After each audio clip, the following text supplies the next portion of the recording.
हम्म, चलिए हम लोग औद्योगिक पिछड़ापन के बारे में आज बात करेंगे। संदर्भ है बिहार।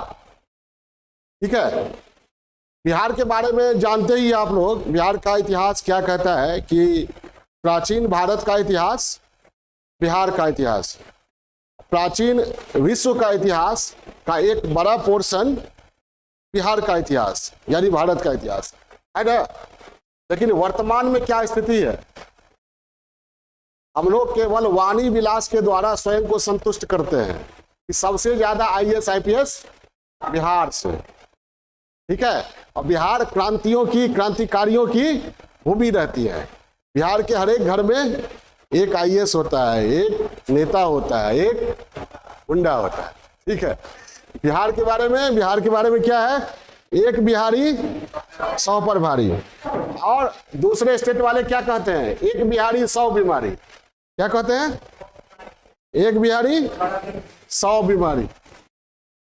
ये विडंबना है हमारी कि हम लोग वाणी विलास के द्वारा स्वयं को संतुष्ट करते हैं, बिहार को श्रेष्ठ राज्यों की श्रेणी में रखते हैं। लेकिन वास्तविक स्थिति क्या है, यह भी कहा जाता है कि अगर चांद पर भी वैकेंसी होगी तो बिहारी युवा इतने उद्यमी हैं, इतने परिश्रमी हैं कि वहां पर भी पछाड़ कर अपना सीट सुरक्षित कर लेंगे। एलडीसी, क्लर्क, ये या आईएएस होगा तो आईएएस भी बन जाएंगे, वहां मून सिविल सर्विसेज होगा।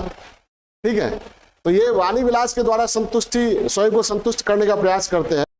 और यहाँ के पॉलिटिकल सिस्टम का ये सब जुमला उड़ाया हुआ है ताकि जो मुख्य मुद्दा है वो कौन रहे, मुख्य मुद्दा पर नजर ना जाए। मुख्य मुद्दा क्या है, प्रति व्यक्ति आय बिहार की सबसे कम है, सबसे गरीब बिहार है, सबसे ज्यादा बेरोजगार बिहार है, शिक्षा निरक्षरता, सब साक्षरता सबसे कम बिहार है। तो ये है, और औद्योगिक दृष्टिकोण से सबसे पिछड़ा बिहार है। ठीक है, बिहार के 10 जिले ऐसे हैं जहां एक भी औद्योगिक प्रतिष्ठान नहीं है। बिहार में अगर है भी कुछ कारखाने वगैरह है भी उद्योग तो वो कृषि आधारित है, जैसे चीनी मिल का नाम सुने होंगे आप लोग। ठीक है, और ये फूड प्रोसेसिंग इंडस्ट्री है और चीनी मिल है, और वही सुधा दुग्ध आधारित उद्योग। बाकी छिटपुट है या फिर सेंट्रल गवर्नमेंट का है, केंद्र सरकार का है। तो औद्योगिक दृष्टिकोण से बिहार काफी पिछड़ा है। क्यों पिछड़ा है, पिछड़ेपन का क्या सूचक है, पहले उस पर बात करेंगे हम लोग।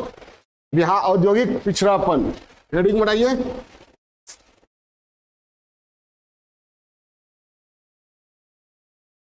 बिहार का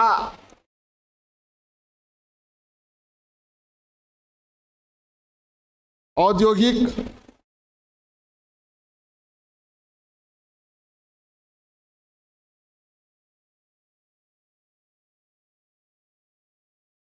पिछड़ापन।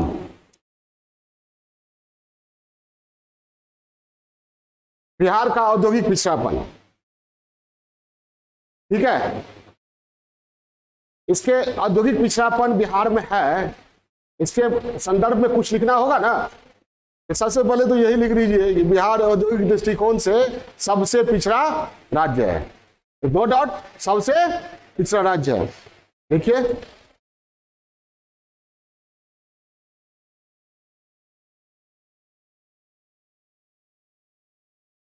औद्योगिक दृष्टिकोण से सबसे पिछड़ा राज्य। बोर्ड पर जो हम लिख रहे हैं, बोर्ड पर बहुत कुछ काट के लिखेंगे, स्पेस की कमी। आप लोग पूरा लिखिएगा सेंटेंस। पहला पॉइंट, बिहार औद्योगिक दृष्टिकोण से सबसे, देश का सबसे पिछड़ा राज्य है। औद्योगिक विकास के मानकों पर, औद्योगिक विकास के सभी मानकों पर बिहार सबसे निचले क्रम पर है।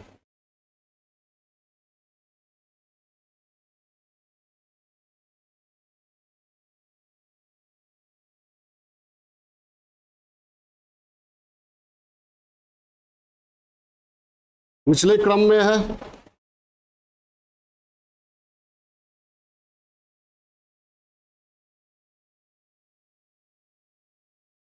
ठीक है, विभाजन के बाद खनिज संपदा, ऊर्जा और बड़े उद्योग चले गए कहां? झारखंड।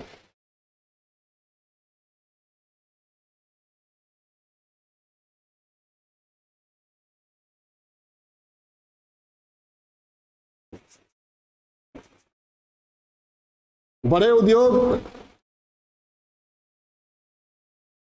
झारखंड चले गए, झारखंड में रह गए।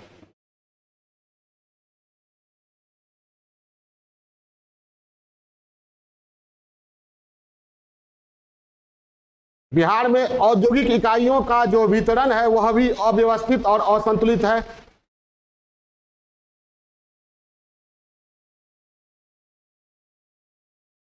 औद्योगिक इकाइयों का वितरण असंतुलित है।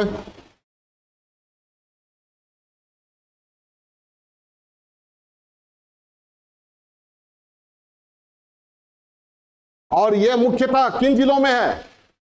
गिने चुने जिलों में, जिनका नाम आप भी जानते होंगे ना, गया, मुंगेर, भागलपुर, मुजफ्फरपुर, बेगूसराय, बेगूसराय मतलब बरौनी है ना, हाजीपुर, वैशाली, और बताइए कोई जिला? थोड़ा मोतिहारी। इसके अतिरिक्त 10 जिलों में तो एक भी औद्योगिक प्रतिष्ठान नहीं है। और इस प्रकार बिहार का जो औद्योगिक क्षेत्र है तुलनात्मक दृष्टिकोण से देश के सभी राज्यों में सबसे कम है। समझ आई बात? हम जब कहते हैं आप कि औद्योगिक दृष्टिकोण से बिहार पिछड़ा है तो बताना पड़ेगा ना कैसे पिछड़ा है। हवा में नहीं ना, अपने ही राज्य को क्यों पिछड़ा कहा जाएगा? ठीक है, बहुत सारे सूचक है जिसके आधार पर हम कहते हैं, ठीक है, कि विकास तो हुआ लेकिन जितना होना चाहिए उतना ही नहीं, उतना का आधा या 1/4 भी नहीं हुआ। कहा तो तय था चिरागा हर घर के लिए, कहा चिराग मैसर नहीं हर घर घर के लिए। नहीं समझे? कहा तो तय था चिराग शहर भर के लिए, कहा चिराग मैसर नहीं ये घर घर के लिए, मतलब पूरे शहर के लिए चिराग ये था, तय था कि रोशनी मिलेगी, लेकिन एक भी घर में शहर भर में कहीं भी रोशनी है ही नहीं। तो वही भारत बिहार की स्थिति है। ठीक है, सरकार पर सरकार आते गए जाते गए, लोगों ने विश्वास जताया। ठीक है, पहले अस्थिरता रही, आजादी के बाद ठीक है बहुत कम मुख्यमंत्रियों ने 5 साल पूरा किया कांग्रेस के समय में। ठीक है, 90 तक की स्थिति वही रही। फिर गैर कांग्रेसी सरकारें जब बनी तो बड़ी गर्व से हम कहते हैं कि सोशल जस्टिस का लैब बन गया, प्रयोगशाला बन गया। ठीक है, और उस समय पूरे इंडिया में कौन दौर चल रहा था? लिबरलाइजेशन का दौर चल रहा था। ठीक है, इंडिया तेजी से भाग रहा था, हम लोग आपस में उलझे हुए थे। खैर, औद्योगिक वितरण बहुत ये है, यहां लिखिए, राज्य के 10 जिलों में एक भी औद्योगिक प्रतिष्ठान नहीं है।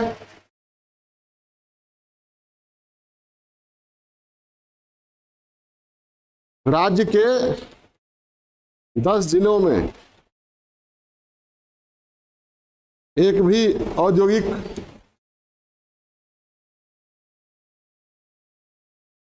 प्रतिष्ठान नहीं है।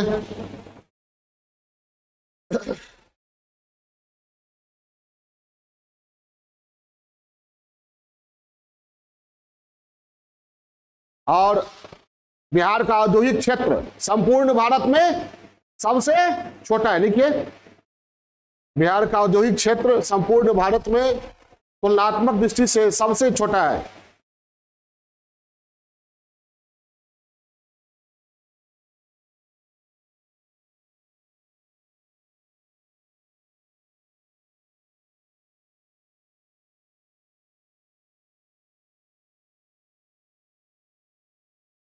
सबसे छोटा है।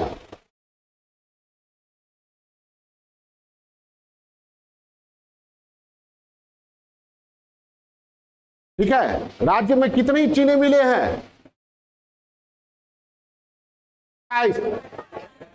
29, जिसमें 11 ही चालू है। बहुत विकास हुआ है। मतलब जितनी चीनी मिले हैं उसका आधा भी नहीं, जबकि चीनी मिलों में ही बढ़त हासिल कर सकता है बिहार। लिखिए, राज्य में 28 चीनी मिले हैं।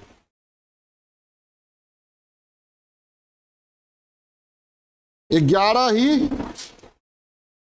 चालू अवस्था में है।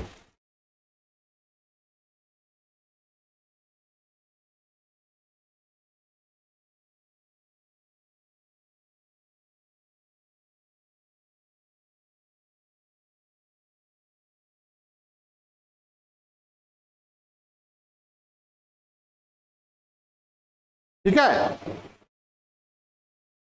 शेष चीनी मिलें या तो रुग्ण है या बंद हो चुकी हैं।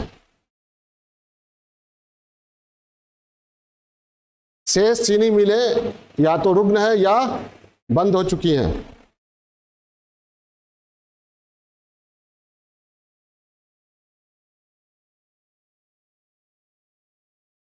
और बिहार सबसे आगे हर बहुत चीज में है। सबसे ज्यादा गरीब हम ही लोग हैं, सबसे ज्यादा बेरोजगार हमारे यहाँ है, सबसे कम।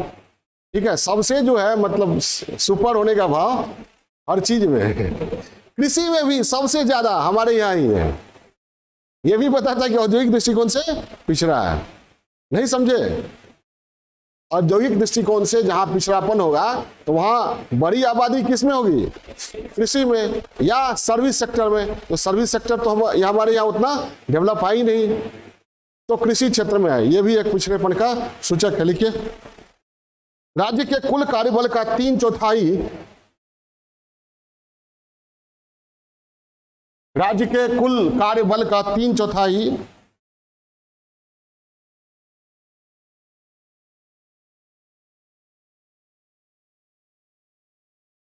कृषि में संलग्न है। 3/4 वर्कफोर्स कृषि में संलग्न है।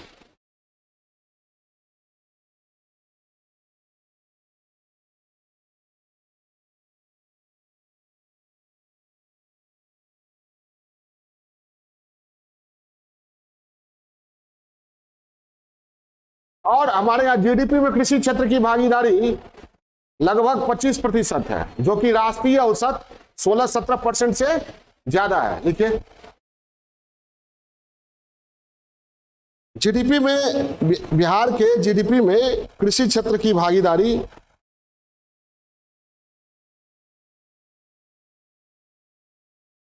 25% तक है।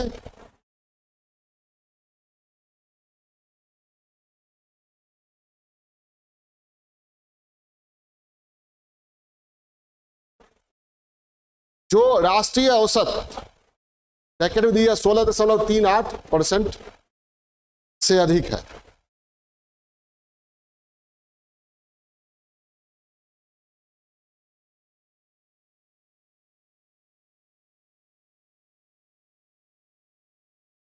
%16.38 से अधिक है। तो ब्रैकेट में दिया 2011-12 के अस्थिर मूल्य पर।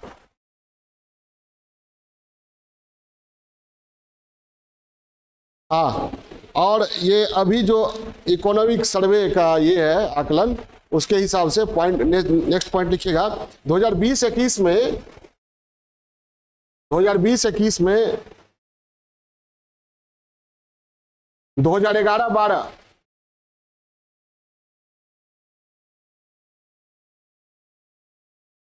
के अस्थिर मूल्य पर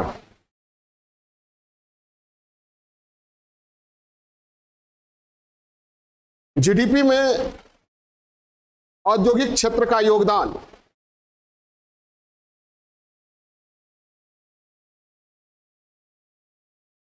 19.4% है।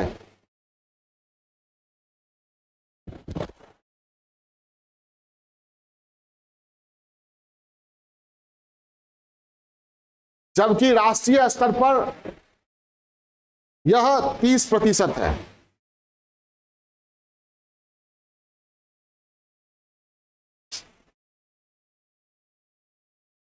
30% है। यानी जीडीपी में औद्योगिक क्षेत्र के योगदान के मामले में,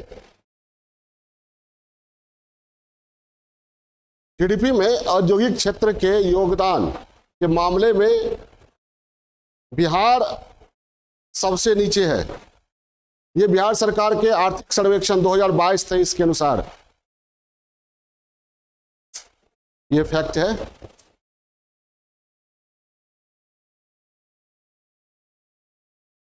बिहार के कई उद्योग या तो रुग्ण हैं या बंद हैं, पड़े हैं।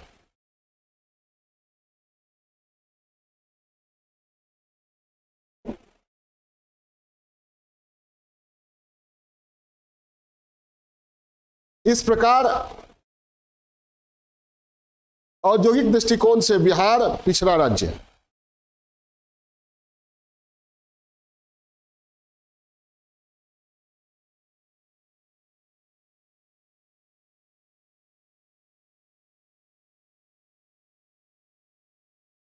औद्योगिक दृष्टिकोण से बिहार पिछड़ा राज्य है।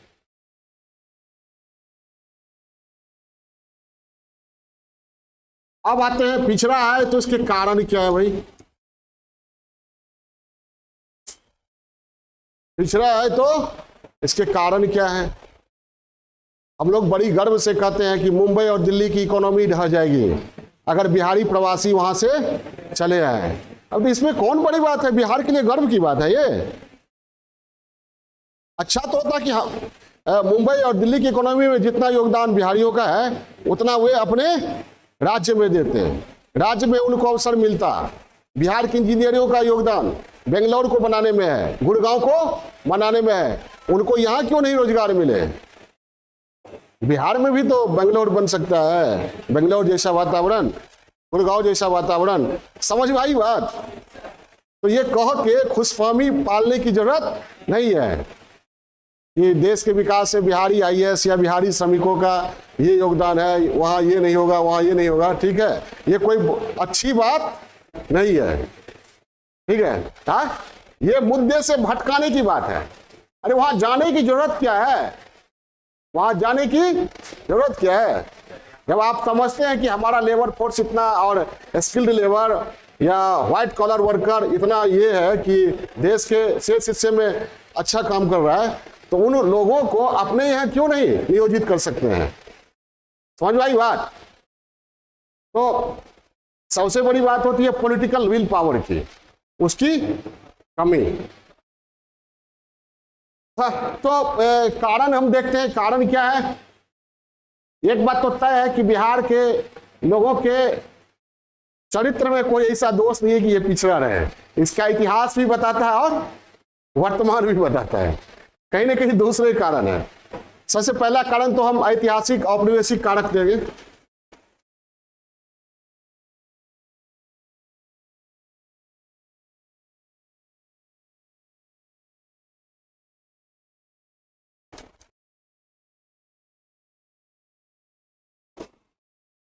ऐतिहासिक औपनिवेशिक कारक,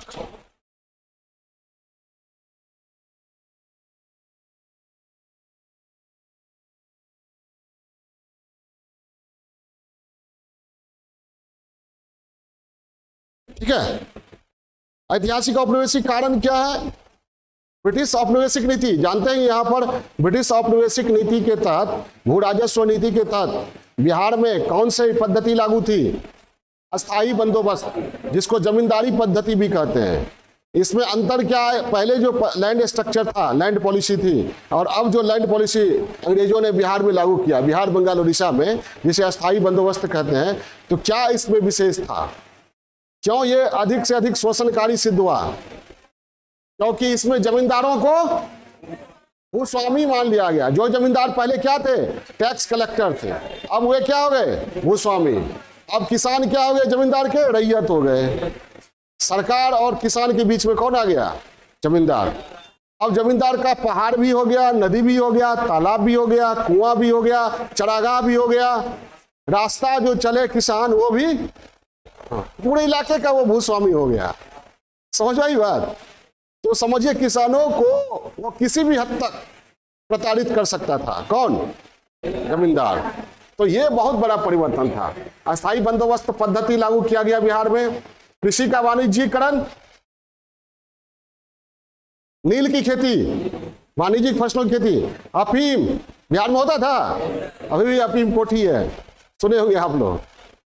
नील, अफीम, तंबाकू, जूट आदि की खेती। चाय भी है ना, अभी भी किशनगंज में होता है ना चाय। तो ये इन सभी वाणिज्यिक फसलों की खेती की जाती थी। इससे किसानों की स्थिति अच्छी हो सकती थी, लेकिन अलाभकर शर्तों पर खेती करवाई जाती थी। अलाभकर समझे ना, मनमाने कीमत पर खरीदना, ठीक है, और मनमाने ढंग से उसको इनपुट देना, पैसा देना। समझ में आई बात? तो कृषि का अलाभकर वाणिज्यीकरण, अस्थायी बंदोबस्त पद्धति, और पूरे बिहार में, ये पूरे इंडिया में जो अंग्रेजों ने पॉलिसी लागू की ब्रिटिश औद्योगिक हितों को पुष्ट करने के लिए, वी औद्योगिकरण की नीति, डी इंडस्ट्रियलाइजेशन। डी इंडस्ट्रियलाइजेशन क्या था? यहाँ पुराने और परंपरागत उद्योगों को खत्म कर दिया। परंपरागत उद्योगों का खत्म होना कोई बड़ी बात नहीं है। इंग्लैंड में भी मॉडर्न ये परंपरागत उद्योग खत्म हुए थे, लेकिन उसकी भरपाई हुई, नए उद्योग खड़े हो गए। तो वहां डी इंडस्ट्रियलाइजेशन की नौबत नहीं आई। हमारे यहाँ क्या हुआ? नए उद्योगों को पनपने नहीं दिया गया और पुराने उद्योगों को तबाह कर दिया गया। ठीक है, हमारे यहाँ भी तो था इस सिल्क का, कॉटन का बिहार अच्छा खासा अभी भी है ना। भागलपुर, गया, बहुत सारा इलाका है, मुजफ्फरपुर, जो वस्त्र उद्योग में काफी आगे बढ़ सकता था। तो ये कौन कौन सी पद्धति? अस्थायी बंदोबस्त की पद्धति, कृषि का अलाभकर वाणिज्यीकरण और विऔद्योगिकरण ने बिहार की आबादी को क्रय शक्ति शून्य बना दिया था। और ऐसी आबादी औद्योगिकरण के लिए संबल नहीं बन सकती है। नहीं समझे? देखिए, ब्रिटिश औपनिवेशिक नीति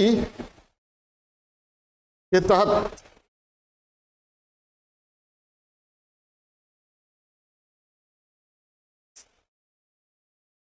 बिहार में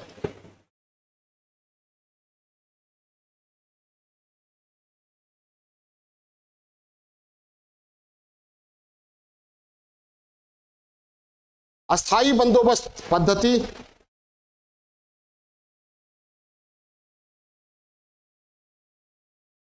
कृषि के अलाभकर वाणिज्यीकरण,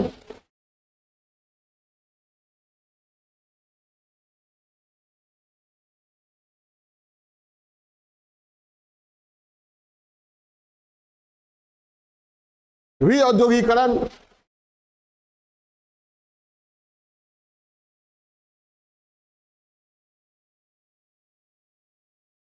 धन का निष्कासन,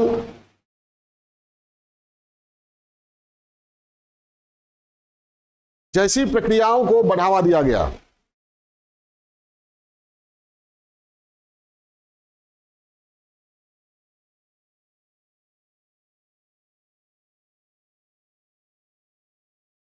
परिणामतः आजादी के अवसर पर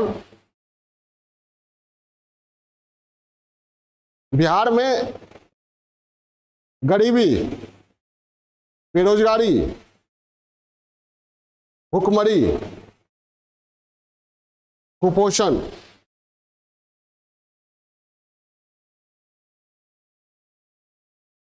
कृषि के पिछड़ेपन की स्थिति व्याप्त थी।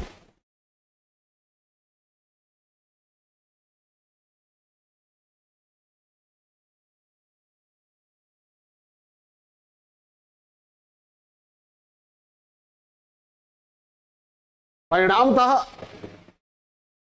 औद्योगिक विकास के अनुकूल वातावरण का निर्माण नहीं हो सका।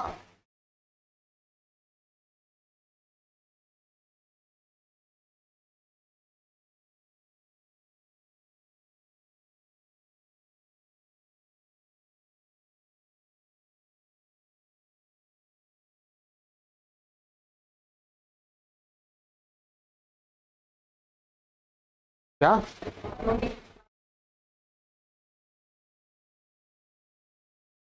औद्योगिक विकास के अनुकूल वातावरण का निर्माण नहीं हो सका। अब ये जब हमारा देश आजाद हुआ तो प्रधानमंत्री थे नेहरू, और महान सांख्यिकीविद महालनोबिस, नेहरू महालनोबिस मॉडल, ठीक है, आरंभ से या 1956 से कह सकते हैं 1991 तक चला। भारत की आर्थिक नीति, औद्योगिक नीति इसी मॉडल पर चला। किसके मॉडल पर?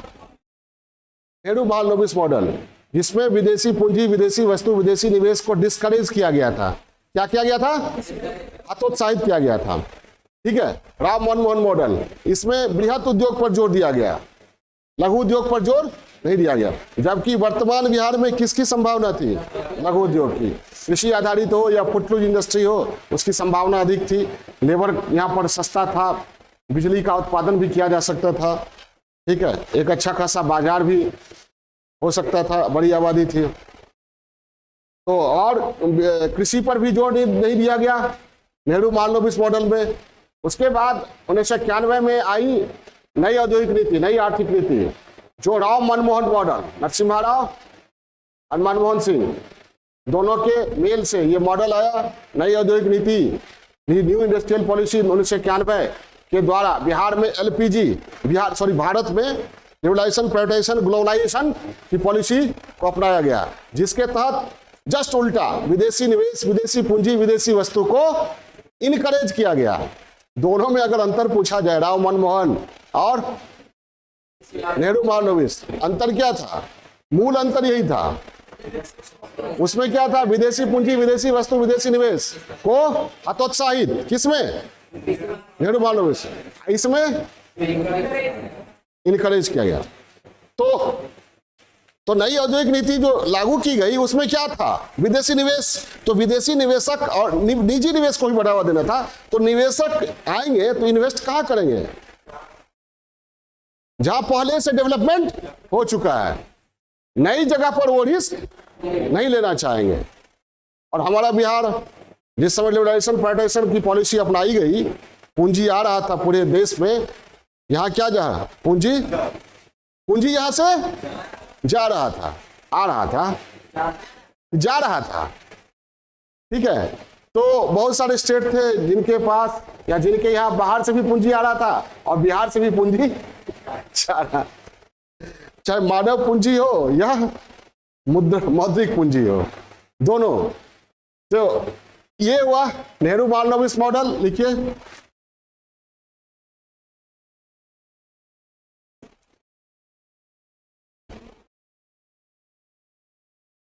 और राव मनमोहन मॉडल।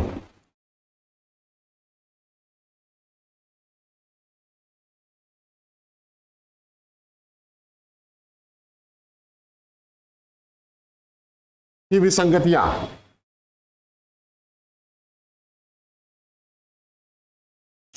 नेहरू महालनोबिस मॉडल में बृहत उद्योग पर अधिक जोर दिया गया।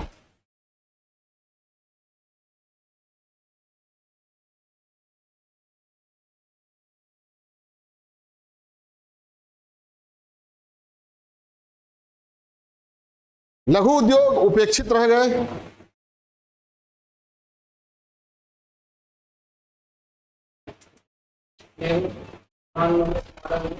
बृहत उद्योग पर जोर दिया गया, लघु उद्योग उपेक्षित रह गए। जबकि वर्तमान बिहार में लघु उद्योग के विकास की पर्याप्त संभावनाएं हैं।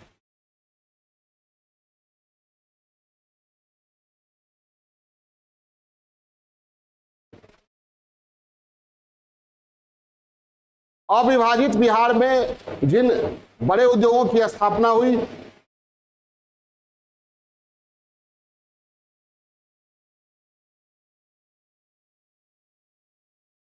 विभाजन के बाद वे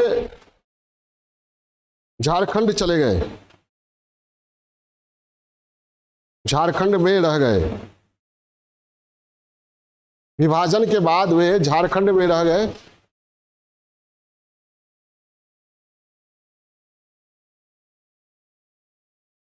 पहला चेंज, राव मनमोहन मॉडल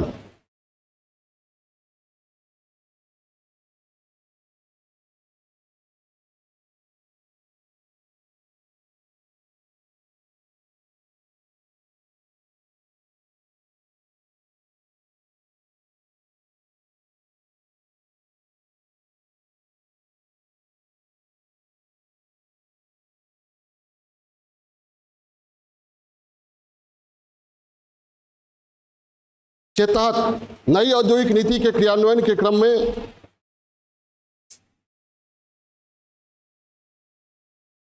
उन्हीं क्षेत्रों का पर्याप्त विकास हुआ जिनका पहले से औद्योगिक विकास हो चुका था।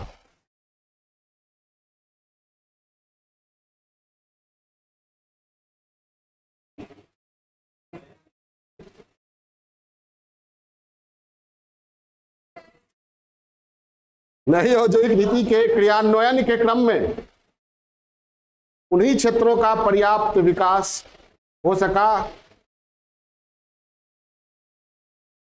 जिनका पहले से औद्योगिक विकास हो चुका था।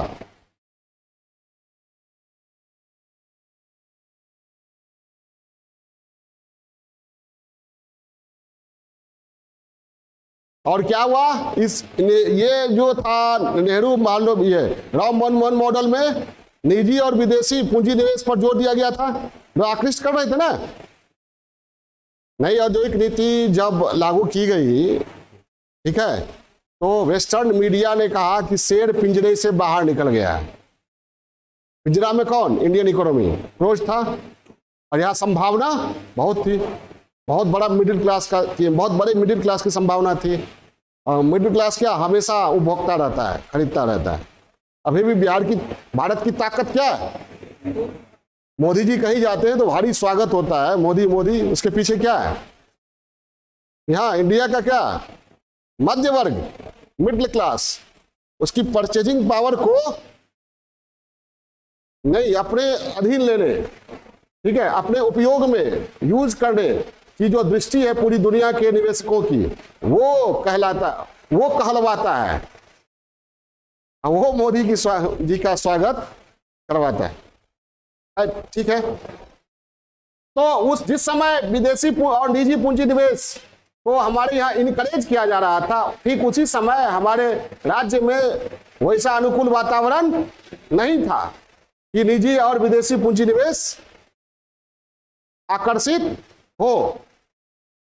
समझ में आई बात? ये भी लिख लीजिए। जिस समय निजी और विदेशी पूंजी निवेश को देश भर में प्रोत्साहित किया जा रहा था, जिस समय, जल्दी जल्दी लिखिए, निजी और विदेशी पूंजी निवेश को देश भर में प्रोत्साहित किया जा रहा था,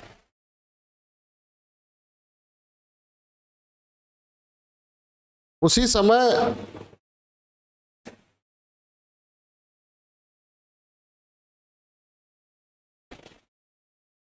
बिहार में निवेश के विपरीत सामाजिक राजनीतिक वातावरण व्याप्त था।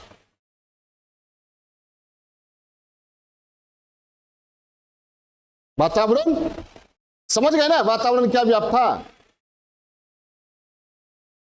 व्याप्त। अब थोड़ा सा ये केंद्र सरकार की जो पॉलिसी है, इसको और थोड़ा सा आगे बढ़ाते हैं।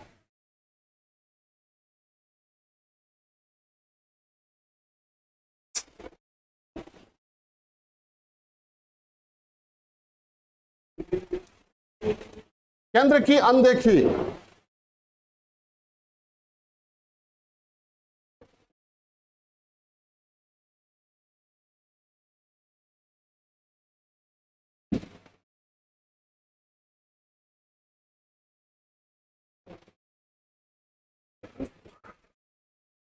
इसको लोग कहते हैं केंद्र सरकार की उपेक्षापूर्ण नीति।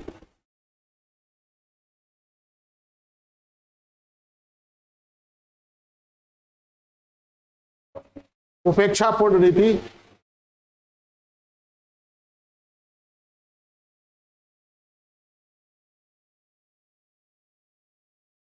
इसलिए अब जब देश हमारा आजाद हुआ तो उसमें देखा गया कि कुछ क्षेत्र ऐसे हैं जो खनिज संपन्न है। क्या है? खनिज संपन्न। बहुत सारे ऐसे क्षेत्र हैं जहां खनिज है ही नहीं, तो खनिज संपन्न क्षेत्र में ही इंडस्ट्रियल डेवलपमेंट होगा और खनिज विहीन क्षेत्र में नहीं होगा। तो इससे क्या होगी, वस्तुओं की कीमतों में देश भर में समानता नहीं रहेगी और औद्योगिक विकास जो होगा वह असंतुलित होगा। क्या होगा, असंतुलित होगा। तो हमारे यहाँ भाड़ा समानीकरण की नीति को केंद्र ने बढ़ावा दिया है। क्या, भाड़ा समानीकरण नीति को केंद्र ने बढ़ावा दिया। भाड़ा समानीकरण नीति क्या है, उसको अंग्रेजी में कहते हैं फ्रेट इक्वलाइजेशन पॉलिसी। क्या कहते हैं, क्या कहते हैं, freight equalisation policy.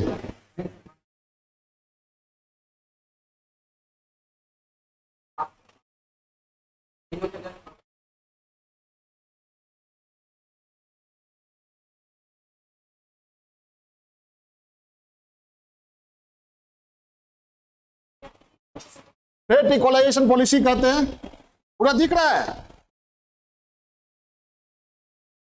Freight equalisation, freight नहीं, फ्रेट भाड़ा समानीकरण नीति। ये क्या है, ये औद्योगिक पिछड़ापन के बाद, ये चैप्टर के बाद ये अलग से एक टॉपिक बना के पढ़ा दें। यहाँ संक्षेप में समझा देते हैं, आप लोग जानते भी होंगे, ठीक है। इसमें है कि ये झारखंड है, बिहार झारखंड है ना, और ये झारखंड अविभाजित बिहार का इलाका खनिज संपन्न। एक इंटरेस्टिंग वाकया सुनाते हैं। मुंबई में बिहारियों को प्रताड़ित किया जा रहा था क्षेत्रवादी भावना के तहत, ठीक है, और बिहारियों और हिंदी भाषी प्रदेशों के लोगों के विरुद्ध हिंसक घटनाएं थम नहीं रही थी। तो ये बिहार से, उस समय झारखंड बिहार में ही था, रांची से माननीय शिबू सोरेन ने एक स्टेटमेंट दिया कि कल से हम कोई भी मालगाड़ी यहां से पश्चिम और दक्षिण नहीं जाने देंगे। समझा ही बात। दूसरे दिन से क्या हुआ, हिंदी भाषी लोगों के विरुद्ध जो घटनाएं घट रही थी, मारपीट प्रताड़ित की, वो थम गई। समझ आई बात। कहाँ की इकोनॉमी कहां से चलती है, समझ आई बात। तो भाड़ा समानीकरण नीति ये थी कि आप झारखंड से उठा के पटना लाइए खनिज, या यहां से उठा के यहां लाइए गुजरात या महाराष्ट्र या कर्नाटका या तमिलनाडु, ठीक है, भाड़ा समान लगेगा। ओके सर, भाड़ा समान कैसे लगेगा, तो जितना अतिरिक्त लगेगा ना वो सब्सिडी सरकार, केंद्र सरकार देगी। तो यहाँ जो इंडस्ट्रियल डेवलपमेंट था बिहार में होना, वो संभावना खत्म। कोई भी इंडस्ट्री लगती है कब, 3-4 चीजें हैं उसमें। एक, रॉ मटेरियल जहां हो, लोग चाहेंगे कि वहीं पर इंडस्ट्री लगाएं ताकि ट्रांसपोर्टेशन कॉस्ट बहुत कम पड़ जाए और हमेशा निरंतरता बनी रहे। ट्रांसपोर्टेशन कॉस्ट की ही बात नहीं है। अब मान लीजिए ले जा रहे हैं तो रास्ते में भी बहुत सारी बाधाएं आ सकती है ना, तो अगर रॉ मटेरियल जो है वहीं पर लगाया जाए तो दिक्कत नहीं होगी, कॉस्ट भी कम वगैरह वगैरह। और लोहा कोयला जैसा भारवाही, ये अधिक भार वाला चीज है, तो जहां लोहा कोयला की बात होती है तो इंडस्ट्रियलिस्ट या कोई निवेशक चाहेंगे कि वही निवेश करे। तो संभावना कहाँ थी, अरे यहाँ था ना, तो आज के बिहार में लग सकता था ना, तो क्यों लगाएगा भाई, जब पैसा उतना ही लग रहा है तो यहाँ ना लगाएंगे। यहाँ एक्सपोर्ट इंपोर्ट मार्केट सब कुछ है, नहीं समझ पाई बात। तो यहाँ जो संभावना थी बिहार में, छत्तीसगढ़ में, उड़ीसा में, वेस्ट बंगाल में, ठीक है, ये सारा ये जो है ना खनिज बहुल इलाका है, झारखंड, छत्तीसगढ़, उड़ीसा, वेस्ट बंगाल, ये क्या है, तेलंगाना, क्या है, खनिज बहुल इलाका है। और नक्सली बहुत समझदार लोग हैं, उनका यहीं पर वर्चस्व है। समझ पा रही बात, समझिए, उनकी इकोनॉमी भी ठीक है, आंध्रा, ये है। तो यहां से आप खनिज ले जाने पर सरकार सब्सिडी दे रही थी ट्रांसपोर्टेशन में, इसी को कहा गया भाड़ा समानीकरण। आप कहीं भी ले जाइए भाड़ा समान लगेगा, जो अतिरिक्त लग रहा है, ज्यादा लग रहा है, वो सब्सिडी मिल जाएगी आपको। किसके द्वारा? केंद्र सरकार के द्वारा। ये 1952 में अपनाया और 1993 तक चलता रहा। अब इससे क्या हुआ? इन क्षेत्रों में खनन उद्योग खुला, तोड़िए और वहां भेजिए। प्रोडक्शन कहां हो रहा है? यहां खुला इंडियन स्कूल ऑफ माइंस। यहाँ तकनीकी के क्षेत्र में जानते हैं ना, सबसे पहला क्या खुला? Indian school of mines. Mines मतलब खनन के लिए। यहां से खनन कीजिए और उधर भेजिए। अब नुकसान कितना है? एक तो इंडस्ट्री यहां बैठ सकती है, वो नहीं बैठी। दूसरी बात, प्रोडक्शन यहां हो रहा है, तो प्रोडक्शन से जो tax, excise duty, sale tax वगैरह वगैरह, वो किसको मिला? इसको। गुजरात को ही नहीं, पूरा कहिए, ये पंजाब और ये यूपी भी, पंजाब और दिल्ली भी लाभान्वित हुआ इससे। ठीक है, समझ में आई बात? तो नुकसान हुआ ना, कई तरह से नुकसान हुआ। और एम्प्लॉयमेंट भी मिलता यहाँ, वो भी नहीं मिला। ये पलायन नहीं होता, नहीं मिला। और आज वही यहां से लोग जाते हैं कमाने के लिए, कहा? गुजरात महाराज। तो यही लोग मार के भगाते हैं कि हमारे संसाधन पर अधिकार कर रहे हो। अरे ये तो ठीक है, हमारे पूर्वजों ने तुमको दिया, वही वसूली करने के लिए आते हैं। ठीक है। समझिए इस बात को, बिहार के साथ कितना भेदभाव हुआ है। और अब इतना तक ही नहीं, एक चीज और बताते हैं, ये वन साइडेड था। वन साइडेड कैसे था वो समझिए, दिमाग की बत्ती खुल जाएगी। यहां से खनिज आया तो ट्रांसपोर्टेशन कॉस्ट केंद्र ने कम कर दिया, सब्सिडी दे दिया। ठीक है, और यहां से अरब कंट्री से जो तेल आया, वो जो गया बिहार, वो कम कीमत पर नहीं मिलना चाहिए था। समझ में नहीं आई बात? तेल या कोई और चीज आए तो चाहे बिहार से, बिहार के ही खरीद से आए, बिहार में कम कीमत में बिके, वो नहीं हुआ। ठीक है, तो हमारा खरीद ले जाइए, ट्रांसपोर्टेशन सब्सिडी मिल जाएगा। आपका तेल आएगा तो नहीं मिलेगा, खरीद सस्ता मिल जाएगा, लेकिन हमें तेल सस्ता नहीं मिलेगा। समझ आई बात? जितना दूर जाएगा तेल उतना बढ़ाएगा।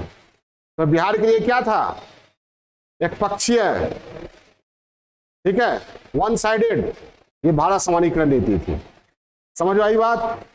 नहीं, अगर ये नीति नहीं रहती तो वर्तमान जो बिहार है, झारखंड, झारखंड उस समय था ना, खनिज लेकर लोग यही पटना, गया, जहानाबाद, औरंगाबाद, मुजफ्फरपुर, भागलपुर में इंडस्ट्री लगती। नहीं समझ है? इसको बढ़िया समझिए, बहुत बड़ी बात है ये। जब 90 के बाद हल्ला गुल्ला होने लगा, तब जाकर 93 में ये खत्म हुआ, ट्रेड इक्वलाइजेशन पॉलिसी। तो इस पर अलग से बाद में हम एक टॉपिक बना के पढ़ा ही देंगे, पहले पिछड़ापन पर बात कर लेते हैं। तो ये एक भारत समानीकरण नीति केंद्र की। दूसरी बात, बिहार सरकार बराबर कहती रही है कि हमें विशेष राज्य का दर्जा दीजिए, बहुत पिछड़े हैं, हर तरह से पिछड़े हैं। तो विशेष राज्य का दर्जा के लिए केंद्र ने 5-6 मानक बना लिया अपना, कि पहाड़ी राज्य हो, यहाँ पहाड़ है नहीं, सीमावर्ती राज्य हो, सीमावर्ती राज्य तो है, कुछ और बातें हैं जिन पर बिहार ये नहीं बैठता है। लेकिन सबसे बड़ी बात है कि सबसे पिछड़ा राज्य है, सबसे गरीब राज्य है, प्रति व्यक्ति आय सबसे कम है, सबसे बेरोजगार है, सबसे छोटा औद्योगिक क्षेत्र है। तो विशेष राज्य का दर्जा मिलना चाहिए। तो विशेष राज्य का दर्जा नहीं मिलता है। और बिहार का दुर्भाग्य कहिए या सौभाग्य, हमेशा एनपी सेंट्रल गवर्नमेंट रही है, एनपी सेंट्रल। तो सहकारी संघवाद की स्थिति बिहार के संदर्भ में बढ़ नहीं पाती है। तो विशेष पैकेज बिहार को मिलता नहीं है, जो पैकेज चाहते हैं वो मिलता नहीं है। ठीक है, दुर्भाग्य कहिए कि यहां से ऐसे लोग खड़ा होते हैं जो हमेशा दिल्ली को ही हिलाने में लगे रहते हैं। दिल्ली कहती है कि हिलाना छोड़ो, तब ना तुमको कुछ देंगे। जेपी से लेकर और वर्तमान में नीतीश कुमार तक दिल्ली को ही हिलाने में लगे रहते हैं। समझ में आई बात? तो दिल्ली जो है बिहार से खफा रहती है, जबकि दिल्ली के बिना चलिए आगे बढ़ते हैं।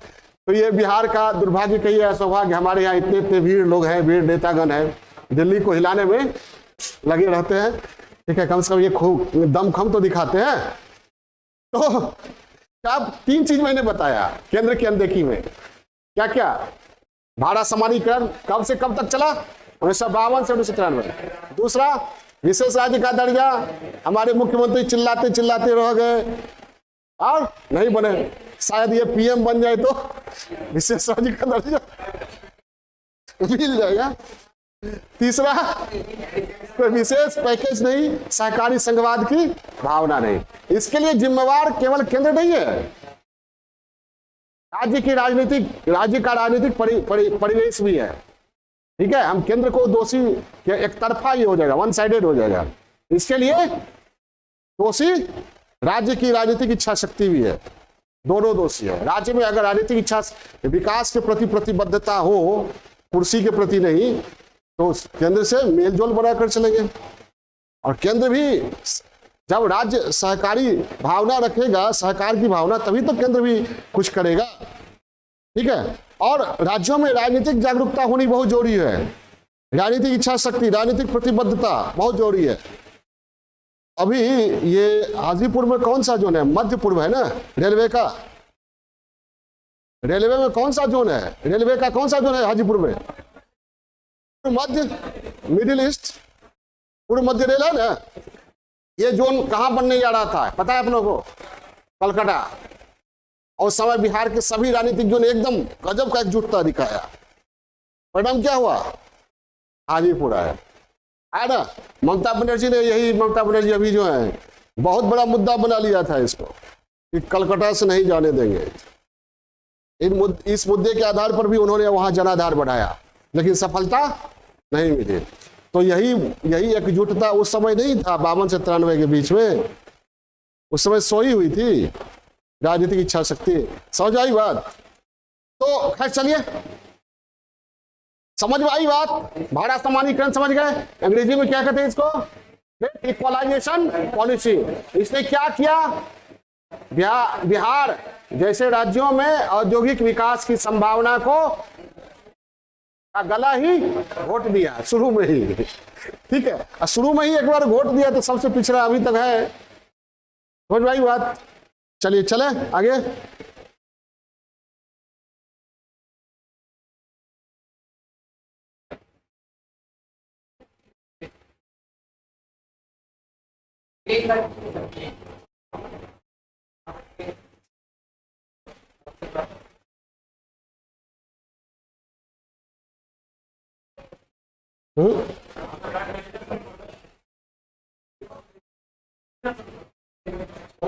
बैक कर दो।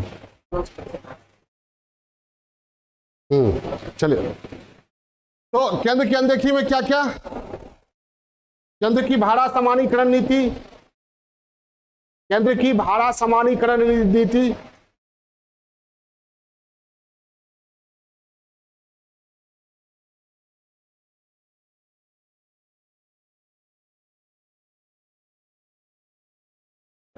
भाड़ा ब्रैकेट में दीजिए 1952 से 1993।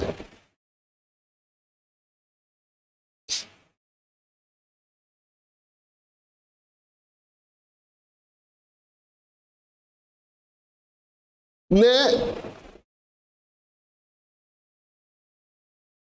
शुरुआत में ही बिहार में औद्योगिक विकास की संभावना को अवरुद्ध कर दिया।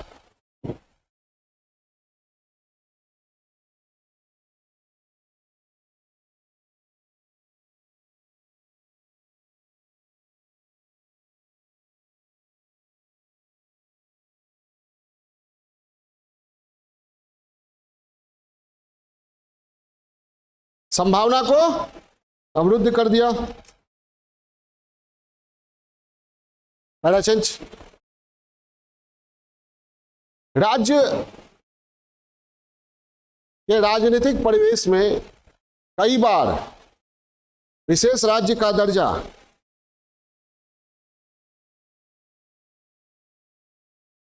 देने की मांग केंद्र से की गई।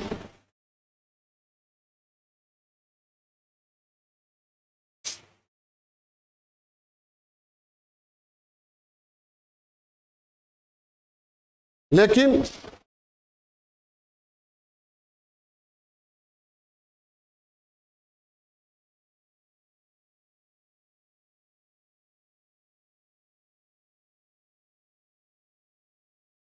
केंद्र के द्वारा अनदेखी की जाती रही है।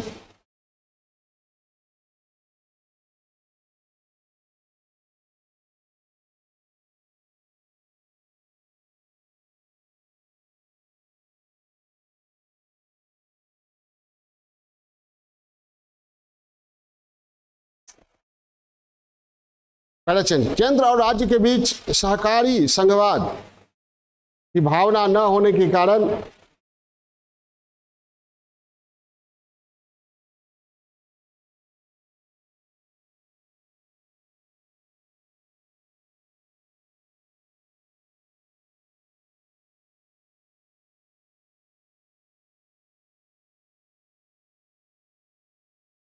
राज्य के विकास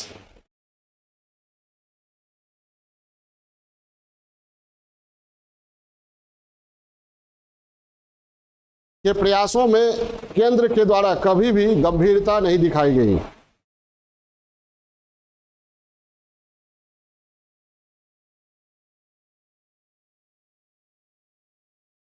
विशेष पैकेज निर्धारित नहीं किया गया।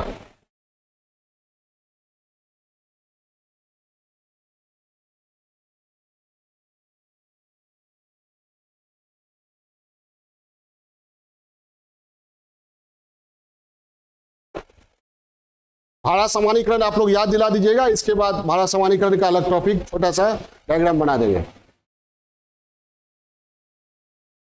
ये भी व्यवस्था नहीं की गई।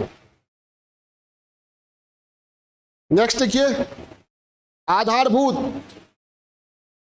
संरचना की कमजोर स्थिति।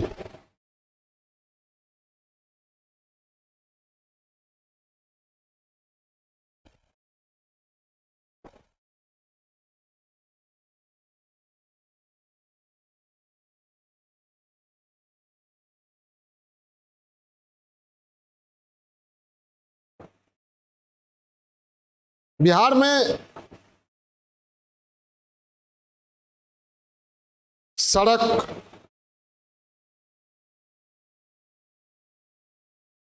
रेलवे,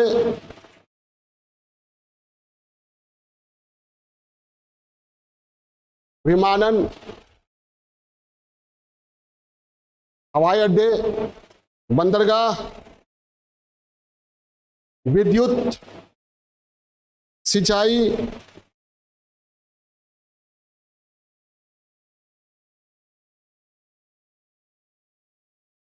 की स्थिति अन्य राज्यों के मुकाबले पिछड़ी रही है।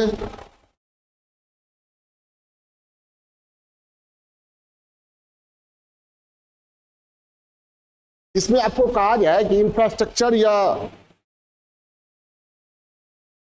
में सबसे ज्यादा जोड़ी क्या चीज होता है? वैसे तो सभी जोड़ी है, सड़क, रेलवे, सबसे ज्यादा जोड़ी क्या होता है? हाँ, ये सबसे ज्यादा जोड़ी है। हाँ, अरे आधारभूत संरचना की ही बात कर रहे हैं। हाँ, बिजली, बिजली सबसे ज्यादा जोड़ी है। और बिजली के मामले में बिहार क्या है? आत्मनिर्भर है? नहीं। दूसरे राज्यों से हमेशा सुनते होंगे कि एनटीपीसी का इतना कर्जा चढ़ गया, सुने ना? तो दूसरे कभी भी पावर सरप्लस बिहार नहीं रहा। दूसरे राज्यों से बिहार बिजली लेता है। क्या लिखे? सिंचाई पिछड़ी रही, परिणामतः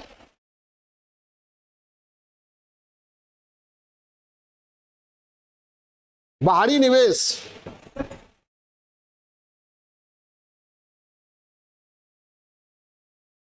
तो हतोत्साहित होता ही है, साथ ही निजी निवेश का भी पलायन होता है।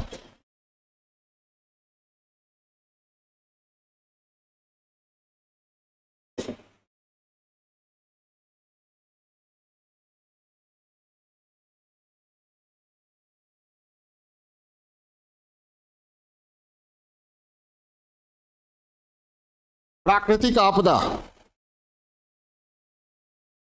निजी निवेश भी हतोत्साहित होता है, निजी निवेश का पलायन होता है,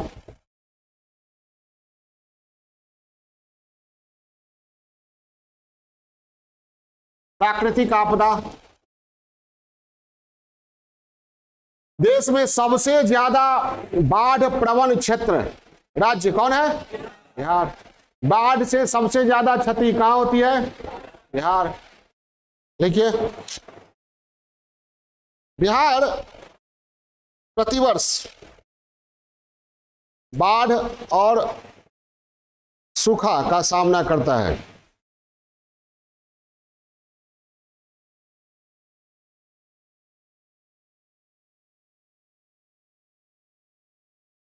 बाढ़ के कारण प्रतिवर्ष बाढ़ और सूखा का सामना करता है। बाढ़ के कारण आधारभूत संरचना ध्वस्त हो जाती है,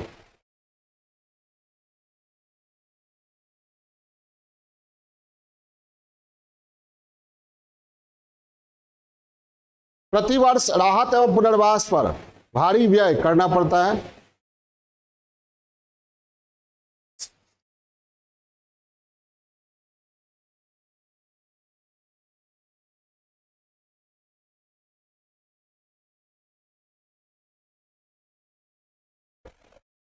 भारी व्यय करना पड़ता है, लोगों का पलायन होता है,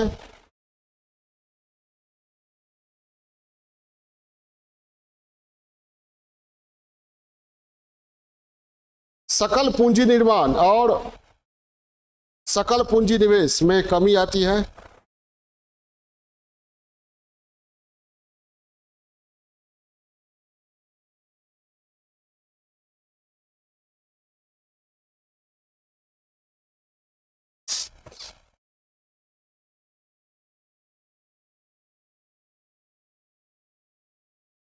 खनिज संसाधनों की कमी,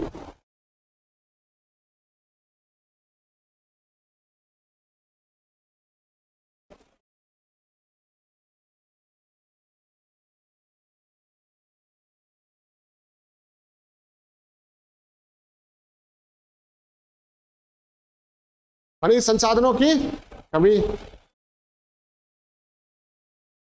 बिहार के विभाजन के बाद खनिज समृद्ध क्षेत्र झारखंड में चले गए।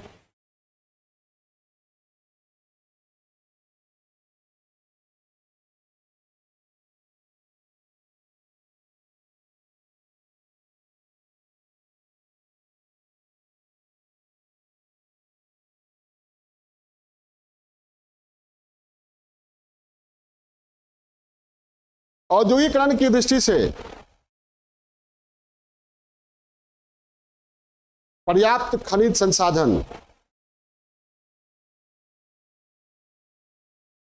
नहीं है।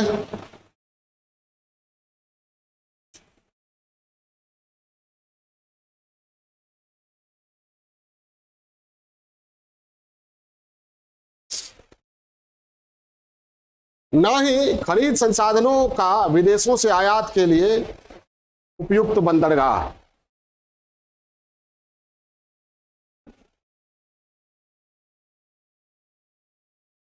न ही खनिज संसाधनों के आयात के लिए उपयुक्त बंदरगाह ही है।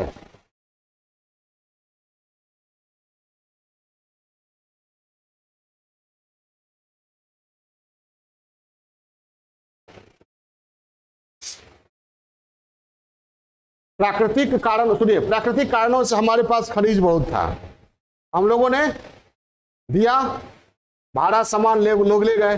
प्राकृतिक कारणों से इनके पास आता था क्या? तेल या प्रोडक्शन होता था, वो हमको उसी तरह मिलना चाहिए था, भाड़ा माइनस करके। नहीं समझे? नहीं मिला। ठीक है, प्राकृतिक आपदा, ये खनिज संसाधनों की पर्याप्तता का अभाव लिख लिया ना। अभी क्या लिखा रहे थे? खनिज, और इधर चौथा ले आए हैं हम। छठा होगा ना।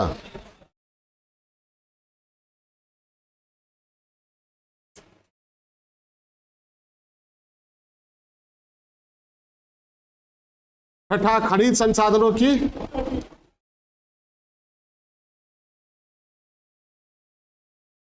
सातवां,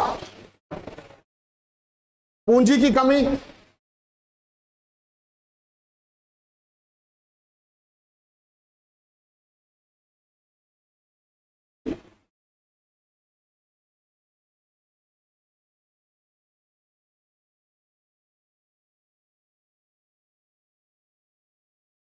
बिहार में घरेलू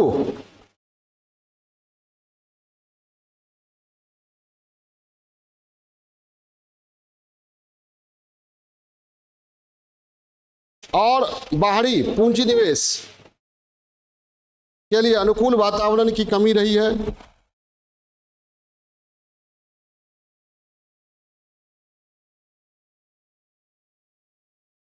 अनुकूल वातावरण की कमी रही है।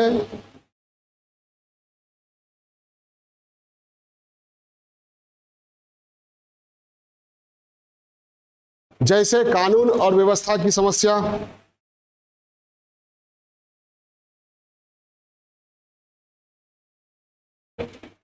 कानून और व्यवस्था की समस्या, दीर्घकालिक आपदा प्रबंधन नीति का अभाव,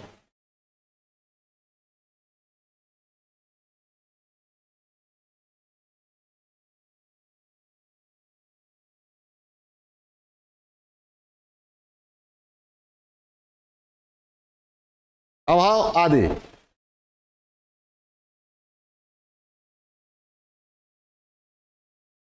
राजनीतिक प्रतिबद्धता और राजनीतिक इच्छा शक्ति, एक मिनट सॉरी, निवेश को आकर्षित करने, निवेश को आकर्षित करने के लिए जरूरी राजनीतिक प्रतिबद्धता और इच्छा शक्ति की भी कमी रही है। देखिए, बोलना सीखिए। निवेश के अनुकूल राजनीतिक इच्छा शक्ति और राजनीतिक प्रतिबद्धता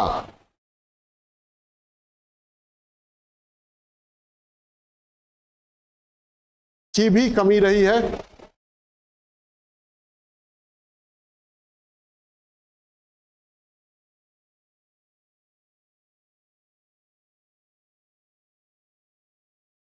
पहला चेंज, बिहार में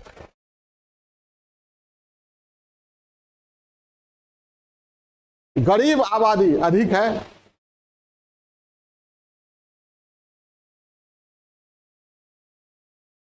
और जब आबादी गरीब है तो क्या होता है, बचत कम होगा तो निवेश कम होगा, निवेश कम होगा तो पूंजी निर्माण कम होगा।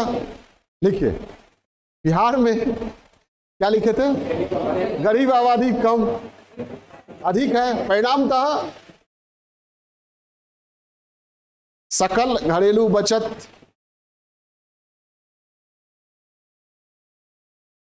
सकल पूंजी निर्माण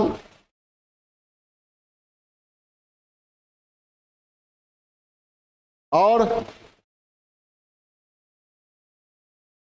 निवेश दर का स्तर भी निम्न रहा है।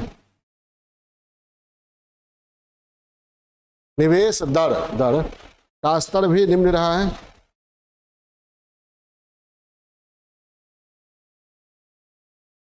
हो गया।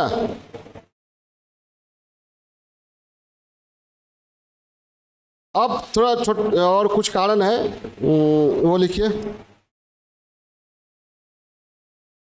छोटा मोटा नहीं, ये भी बड़ा कारण है, बड़ा कारण ही है। अब हमारी यह प्राथमिकता किसको दी गई है, कृषि उद्योग सेवा। कृषि तो औद्योगिक कारण के लिए जो अनुकूल वातावरण है उसकी कमी हो जाती है। कृषि को प्राथमिकता, और वो भी कृषि की प्रकृति क्या है, निर्वाह प्रकृति, अधिशेष प्रकृति नहीं है। अधिशेष समझ गए ना, और निर्वाह समझ गए ना। आबादी हमारी बड़ी है तो अपनी ही उधर पूर्ति नहीं हो पाती है ठीक से, समझ में आई बात? तो लिखिए नेक्स्ट कारण, कृषि को प्राथमिकता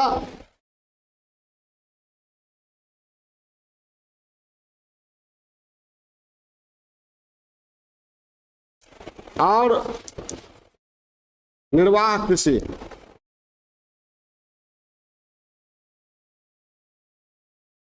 लिख लिए राजिया?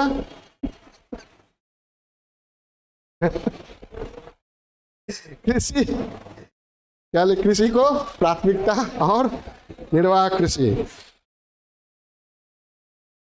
के कारण, इसके कारण दीजिए डैश, देखिए इसके कारण लिख लीजिए, छोटा सा लिख लीजिए, इसके कारण बिहार में औद्योगिक वातावरण की कमी रही है।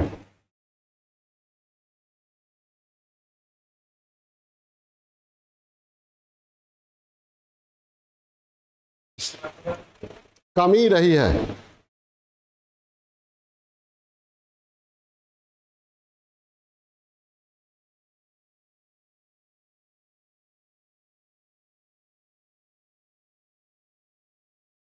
ठीक है। उसके बाद बाजार हमारे यहाँ क्या है? संकुचित है। बाजार का संकुचित होना, एक कारण और है जो लिख भी सकते हैं, नहीं भी लिख सकते हैं। हाँ क्या?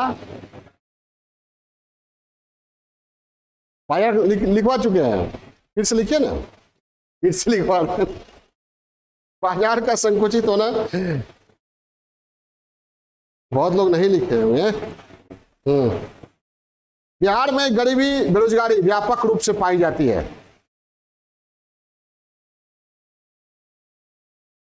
बिहार में गरीबी बेरोजगारी व्यापक रूप से पाई जाती है।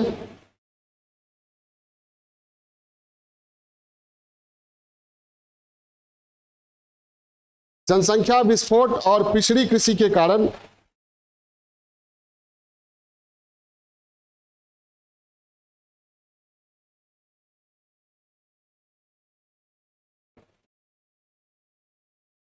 पिछड़ी कृषि के कारण लोगों की क्रय शक्ति काफी कम रहती है।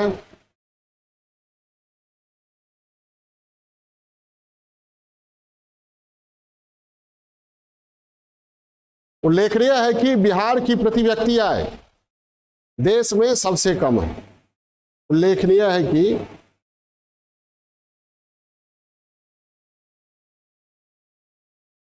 बिहार की प्रति व्यक्ति आय कहीं कहीं तो पूरी दुनिया में सबसे कम लिखा हुआ मिलता है।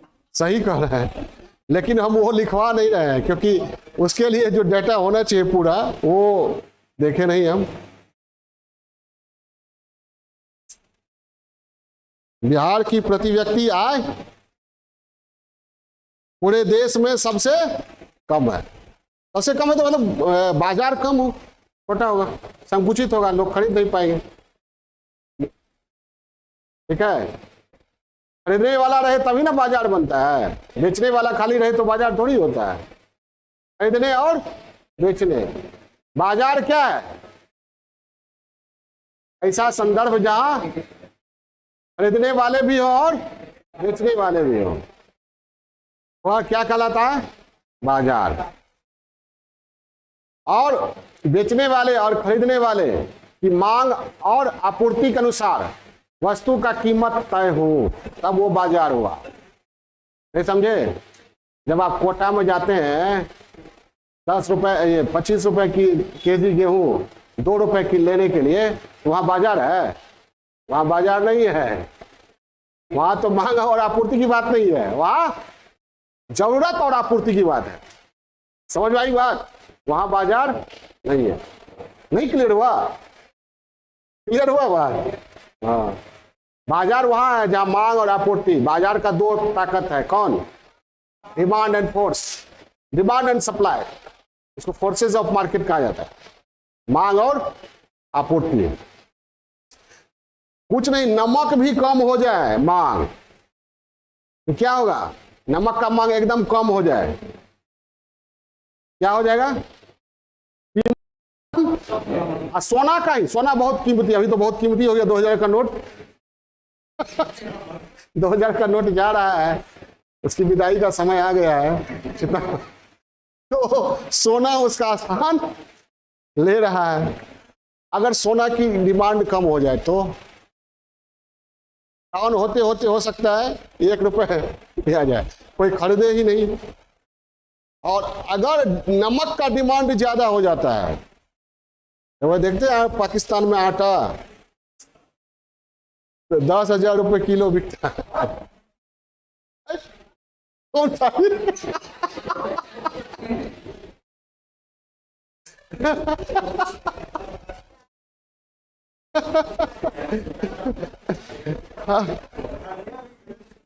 हाँ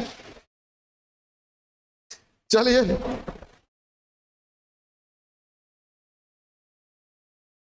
क्या क्या लिखा थे, बाजार का संकुचित होना हो गया ना। और लिखिए कुप्रबंधन एवं राजनीतिक हस्तक्षेप,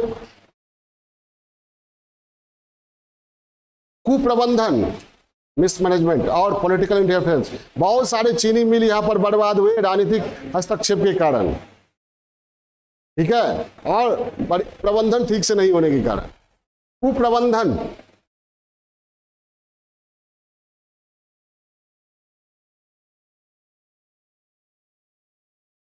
एवं राजनीतिक हस्तक्षेप, देखिए इसके कारण कई औद्योगिक इकाइयां या तो रुग्ण हो गई या बंद हो गई।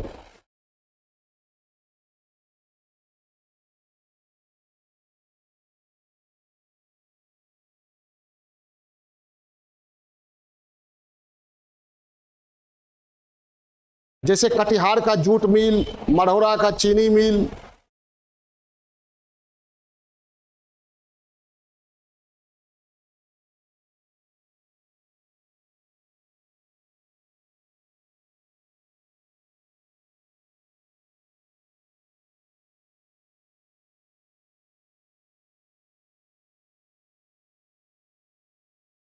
मढ़ौरा नहीं जानते हैं, चीनी भी। आगे लिखिए आधुनिकीकरण का अभाव,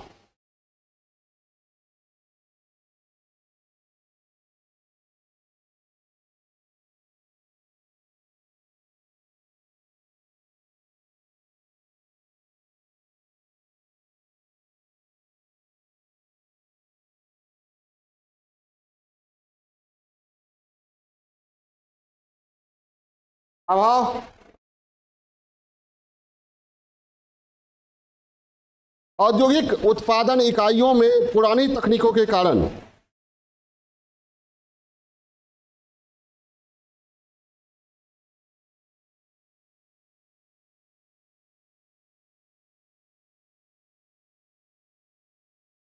औद्योगिक उत्पादन इकाइयों में पुरानी तकनीकों के कारण निवेश उत्पाद अनुपात की स्थिति चिंताजनक रही है। निवेश उत्पाद अनुपात, उत्पाद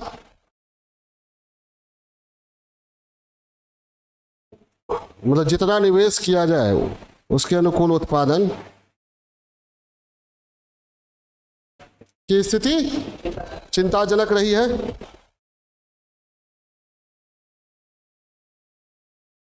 और अंत में कुछ नेता और कुछ जनता, इन दोनों की कमी के कारण भी हम लोग पिछड़े हुए हैं। नेता की कमी यह है कि पॉलिटिकल विल पावर, प्रतिबद्धता, कमिटमेंट विकास के प्रति नहीं रहती है। कमिटमेंट जाति, क्षेत्र, वोट बैंक, कुर्सी के प्रति रहती है, ठीक है। कमिटमेंट, प्रतिबद्धता विकास के प्रति नहीं, प्रतिबद्धता निजी स्वार्थ के प्रति, ठीक है। विगत 30-40 सालों से कुछ ही 4-5 परिवार है जो बिहार को चला, ठीक है। अनेक जातियां हैं जिनमें और कोई परिवार, योग्य परिवार बचा ही नहीं है। यही 4-5 परिवार हैं, 4-5 लोग हैं जो बिहार को विकास की दिशा में आगे ले जा सकते हैं। संभवतः वो मौर्यकालीन गौरव को लौटा सकते हैं। ठीक है, ठीक है, ठीक है। लिखिए, राजनीतिक इच्छा शक्ति की कमी।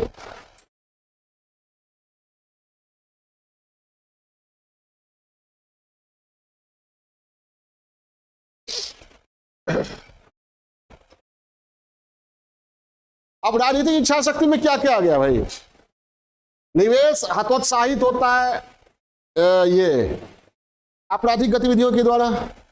यहां आपराधिक गतिविधियों पर लगाम कभी लगाया जाता है और कभी अपराधियों को छोड़ने के लिए कानून तक में संशोधन कर दिया जाता है।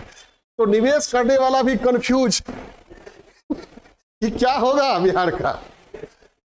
ठीक है, समझ आई बात? निवेश करने वाला भी कंफ्यूज कि स्थिति क्या होने जा रही है, अच्छा रहेगा या नहीं बुरा रहेगा। तो एक तो राजनीति का अपराधीकरण, दूसरी बात केंद्र के साथ बढ़िया तालमेल नहीं। क्यों? क्योंकि कमिटमेंट विकास के प्रति नहीं है, कमिटमेंट किसके प्रति है? कुर्सी के प्रति, चेयर के प्रति है, ये है। और राजनीतिक इच्छा शक्ति के कारण बड़े बड़े उद्योगपतियों के प्रोजेक्ट को जल्दी स्वीकृति नहीं मिलती है बिहार में। बड़े बड़े उद्योगपति जिनके आने से राज्य का भला होगा, वे बड़े बड़े ऑफिसर के ये ऑफिस के बाहर इंतजार करते हैं ताकि मिले, जबकि होना चाहिए उल्टा। नहीं समझे? आप ऑफिसर हैं, बड़े ऑफिसर हैं, आपसे क्या किसी को रोजगार मिल सकता है क्या? नहीं ना। आप अपने लिए ना ऑफिसर हैं, आपके कलम से हो सकता है बहुत कुछ हो, लेकिन आप नहीं भी रहिएगा तो कोई और रहेगा। लेकिन अगर कोई इंडस्ट्रियलिस्ट आ रहा है, कोई निवेशक आ रहा है इन्वेस्टमेंट करने के लिए, तो वो तो क्रिएट करेगा ना, उत्पादन यहाँ होगा, रोजगार मिलेगा, गरीबी दूर होगी। डिमांड, एक फैक्ट्री कहीं लगती है तो कितना डिमांड क्रिएट होता है। एक फैक्ट्री मान लीजिए जहां लगा, वहां का वर्कर है, वर्कर कपड़ा पहनेगा, चाय पिएगा, पान खाएगा, खाना खाएगा, उसका बच्चा स्कूल में पढ़ेगा, ठीक है, हो सकता है और भी कुछ पिए ये होगा। तो ये, और वहां जो फैक्ट्री में जो प्रोडक्शन होगा वो भी, तो एक तो डायरेक्ट रोजगार मिलता है किसी कारखाने के लगने से, और इनडायरेक्ट भी बहुत सारा, वो एरिया ही डेवलप हो जाता है। अब देखिए ना, जहां भी फैक्ट्री लगती है वो एरिया ही पूरा डेवलप हो जाता है। ठीक है। अमृतसर कोलकाता इंडस्ट्रियल कॉरिडोर बिहार से गुजरने वाला है, पता है ना, और गया होते हुए, गया का डोभी एरिया, हाँ, और वो डोभी वो क्या है, एक हाईवे गई है, कौन सा है? NH, इसका नाम क्या है? भीटा सरमेरा। नहीं, डोभी होते हुए कौन गया? जो भी हो, तो वो डोभी इंडस्ट्रियल एरिया का जो के आसपास का जमीन है काफी,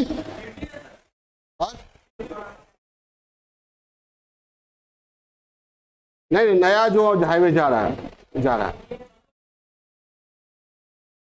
चलिए। तो एक अमृतसर कोलकाता इंडस्ट्रियल कॉरिडोर गुजर रहा है, इससे बिहार को अच्छा खासा लाभ मिलने वाला है। इस पर हम लोग बात करेंगे लास्ट में। तो अगर तालमेल अच्छी रहे केंद्र के साथ, तो तालमेल अच्छा रखना ये किसका दायित्व है?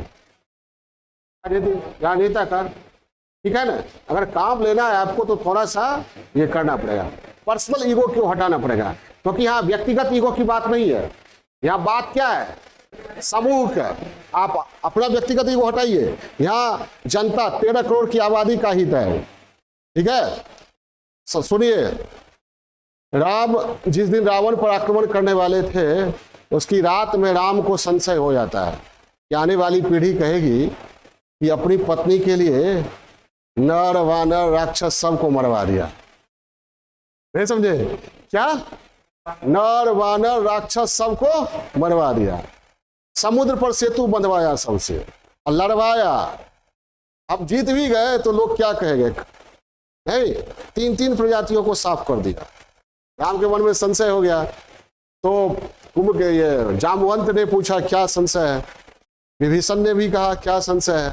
तो जामवंत सबसे बुजुर्ग, उन्होंने कहा क्या संशय है। तो राम ने कहा ऐसी सी बात है, मुझे लग रहा है जिस तरह युद्ध से पहले अर्जुन को संशय हुआ उसी तरह राम को भी संशय हुआ। तो जामवंत समझाते हैं ये राम रावण का विषय नहीं है, आप व्यक्तिगत ईगो और व्यक्तिगत जो है वो मुद्दा वो हटाइए, ये मुद्दा है सत्य और असत्य का। अगर रावण की जीत हो गई तो आने वाली पीढ़ी यही कहेगी कि राम कायर था और राम बनने में समाज का हित नहीं है। अंततः जीत किसकी होती है, रावण की जीत। ठीक है, तो रामत्व और रावणत्व के बीच युद्ध है। तो यहाँ युद्ध, यहाँ बात किसकी है, बिहार के विकास की, यहाँ कुर्सी की बात नहीं है। तो व्यक्तिगत हित को हटाइए और कुर्सी के लिए आप हाथ मिलाइए, हो सके तो दुश्मनों से भी हाथ मिलाइए, लेकिन वो इच्छा शक्ति, वो प्रतिबद्धता नहीं है। तो राजनीतिक इच्छा शक्ति यही लिखवा रहे थे ना।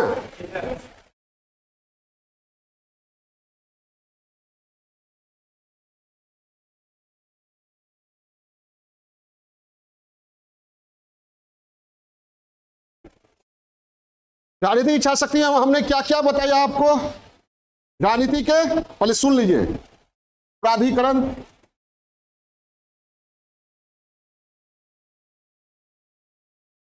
और अफसरशाही। अफसरशाही को कौन कंट्रोल कर सकता है,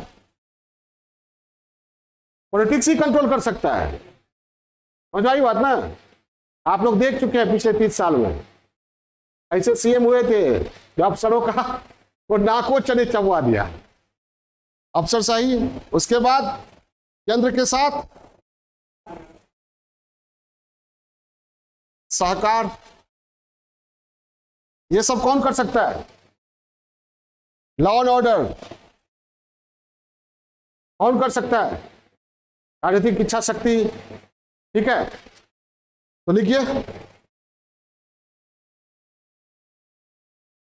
कानून और व्यवस्था की सुदृढ़ स्थिति,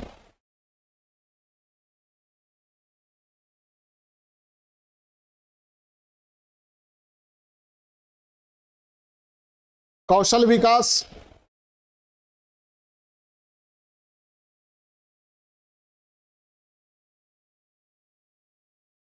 केंद्र के साथ आवश्यक तालमेल,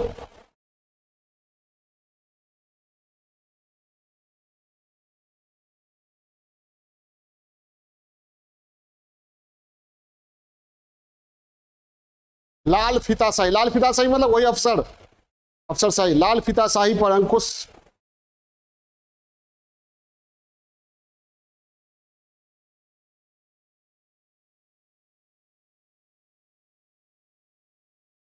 डैश देख लिखिए, ये औद्योगिकरण के लिए अनिवार्य शर्त है, औद्योगिकरण के लिए अनिवार्य शर्त है।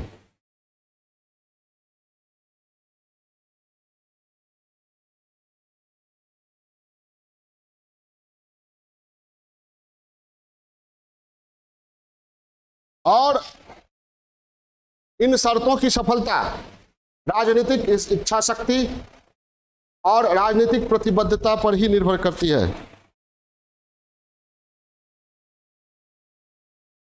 सफलता राजनीतिक इच्छा शक्ति और प्रतिबद्धता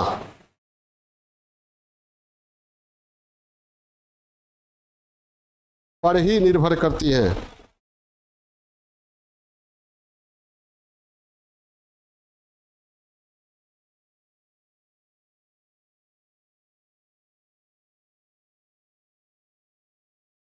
ठीक है, अब नेता को तो कह दिए, अब कुछ जनता की भी बात करें।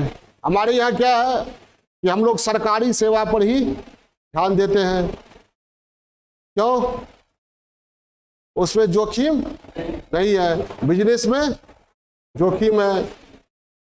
और उसमें दो चीज है जो सरकारी सेवा में नहीं होती है और उसी के लिए लोग आकर्षित होते हैं। जोखिम नहीं होती है, पैसा तो मिलेगा ही, और अनंत संभावनाएं हैं। कुछ पद ऐसे हैं, ठीक है, और जिम्मेवारी भी नहीं है। बिहार डूबे या कुछ हो, बाढ़ में लोगों को राहत मिला कि नहीं मिला, कोविड में लोग बचे या मरे, जिम्मेवारी नहीं है। जिम्मेवारी तय करने के नाम पर कभी कभी किन्हीं लोग किसी किसी का सस्पेंड कर दिया जाता है। बहुत कम लोग होते हैं जिनको डिसमिस किया जाता है, बर्खास्त किया जाता है। समझ आई बात? तो दो चीज से बचने के लिए हमारे यहाँ युवा आकर्षित होते हैं किधर? सरकारी सेवा की ओर। कौन कौन चीज? जिम्मेवारी और जोखिम। तो हमारे यहाँ कार्य संस्कृति नहीं है और मानसिकता, उद्यमी मानसिकता समझे ना, जोखिम लेना, आगे बढ़ना। कब करेंगे? तो सरकारी नौकरी। आप लाख कमाते हैं कोई मतलब नहीं है, लाख रुपया महीना कमाते हैं कोई मतलब नहीं है। एक नियोजित शिक्षक है तो उससे बेटर है, ठीक है। और नियमित शिक्षक है तो और बढ़िया है। हाँ, इंजीनियरिंग करके बैठे हुए हैं तो भी ठीक है, तब भी ठीक नहीं है। और उससे बढ़िया है शिक्षक है, क्लर्क है, और कौन है ये, गुड्स गार्ड है ना, है ग्रुप डी वाला, कुछ भी है वो बेटर है। तो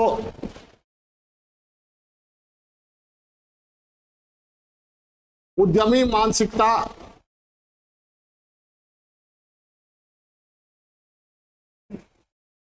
और सम्यक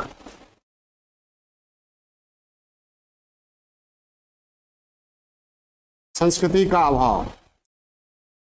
कोई नेता जो डेवलपमेंट कर रहा है उसे कोई मतलब नहीं जनता को, वहां की जनता को। उसको पैसा चाहिए, दारू चाहिए, मुर्गा चाहिए, तभी वोट मिलेगा। कभी कभी इसलिए कहा जाता है कि हम जैसा होते हैं वैसा ही हमारा नेता होता है।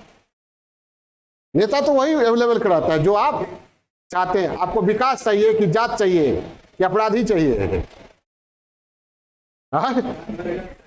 अपराधी चाहिए तो कानून में संशोधन हो जाएगा। जात चाहिए तो आपके जाति का कोई वीर महापुरुष है, उनका प्रतिमा या उनके नाम से योजना चल जाएगा। या मुर्गा चाहिए, मीट चाहिए, या और कुछ चाहिए तो वो भी मिल जाएगा, लेकिन वोट हमको दीजिए। तो डेवलपमेंट का मुद्दा क्या हो जाता है? कौन पड़ जाता है? इसमें जनता की भी कमी है। इसके लिए केवल नेता को ही गाली देना 100% उचित नहीं है, कुछ उचित है। तो मालिक तो हम है ना, हम जैसा चाहेंगे नेता वैसा ही। नेता हमेशा याद रखिए जनता की जुबान बोलता है, ठीक है। कहा जाता है leader does not control mass, mass controls leader. Mass जो है वो नेता को नियंत्रित करता है, नेता जनता को नियंत्रित नहीं करती है। लगता है ना कि नेता जनता को, नहीं। जनता जो चाहती है ना उसी के अनुसार नेता तय करता है अपना एजेंडा।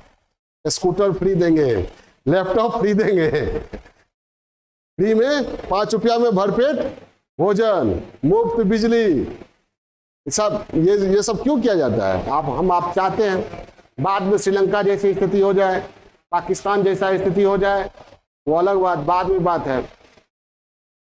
तो कार्य संस्कृति का अभाव देखिए,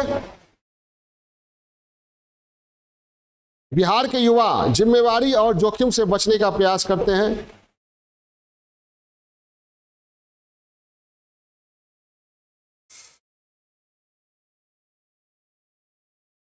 नए उद्यम की ओर आकर्षित ही नहीं होते,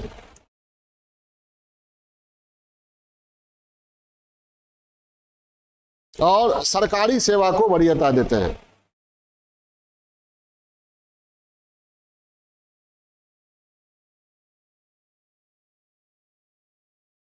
देखिए मानसिकता क्या, सरकारी सेवा को वरीयता देते हैं, ठीक है। सरकारी सेवा को वरीयता देते हैं। हम लोग क्या बनना चाहते हैं? नौकर, मालिक वाला नेचर नहीं है। जबकि मालिक बनेंगे तो 10 को नौकरी देंगे, रोजगार देंगे। वहां नौकर बनना चाहते हैं, वो मिस्त्री जो प्रशासनिक मिस्त्री में, वहां पर कहीं भी फिट हो जाना चाहे चपरासी बने या आईएएस बने, फिट हो जाना है। लिख लिए। नए उद्यम की ओर आकर्षित नहीं होते। हम ये नहीं, सरकारी सेवा के प्रति आपको हतोत्साहित नहीं कर रहे हैं, ठीक है। नए उद्यम की ओर आकर्षित नहीं होते, सरकारी सेवा को ही प्राथमिकता देते हैं या वरीयता देते हैं।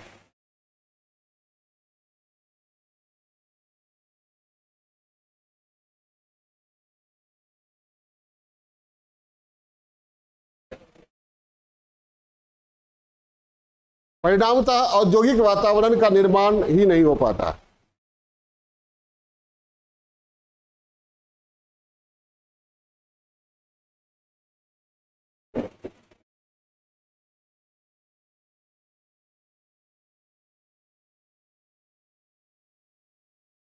निर्माण ही नहीं हो पाता है।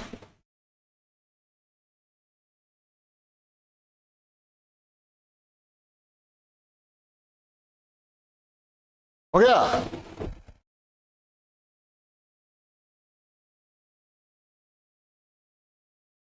अब औद्योगिक पिछड़ापन का परिणाम।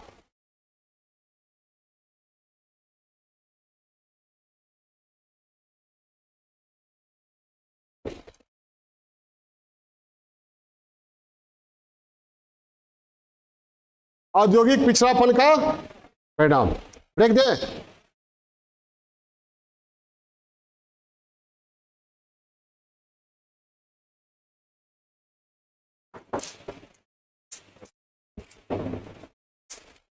पिछड़ापन का परिणाम और भाड़ा समानीकरण नेक्स्ट क्लास